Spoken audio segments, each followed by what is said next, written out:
মাসখানেক থেকে চড়ে থাকা চালের বাজারে সুখবর নেই রাজধানীর কারওয়ান বাজারের বিক্রেতাদের কাছে। কেজি প্রতি ৬ থেকে ৮ টাকা বেড়ে যাওয়ার পর শুল্ক কমিয়ে আমদানির সরকারি উদ্যোগ কাজে আসেনি। চাহিদার উপরের দিকে থাকা মিনিকেট বিক্রি হচ্ছে ৮০ থেকে ৮২ টাকায়, বিড়ি ২৮ বিক্রি হচ্ছে ৫৮ থেকে ৬০ টাকায়, আর নাজির শাইল কিনতে গুনতে হচ্ছে ৮২ থেকে ৯০ টাকা। এলসিটা সরকারি মাধ্যমে করলে সবচেয়ে ভালো হয়।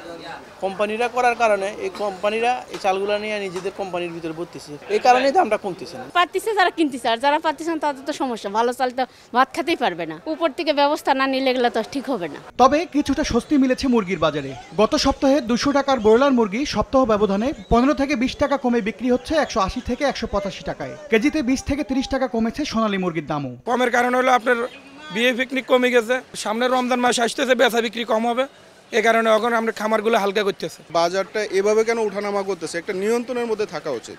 কারণ হয়তো ৫ টাকা আপ ডাউন হইতে পারে, কিন্তু একবারে ২০ টাকা ৫০ টাকা এভাবে আপ ডাউন করাটা আসলে অনেক আমাদের জন্য কষ্টকর। দাম কমতির খবর আছে মাছের বাজারেও। বড় আকারের মাছের দাম ১০০ থেকে ১৫০ টাকা কমার খবর জানাচ্ছেন বিক্রেতারা। তবে আসন্ন রমজানে বাড়তে পারে দাম। মাছের দাম কম, প্রত্যেক মাছ কেজিতে ১০০-২০০ টাকা কম। সামনে শবে বরাত আসতেছে, রমজান আসতেছে, একটু বাড়তে পারে।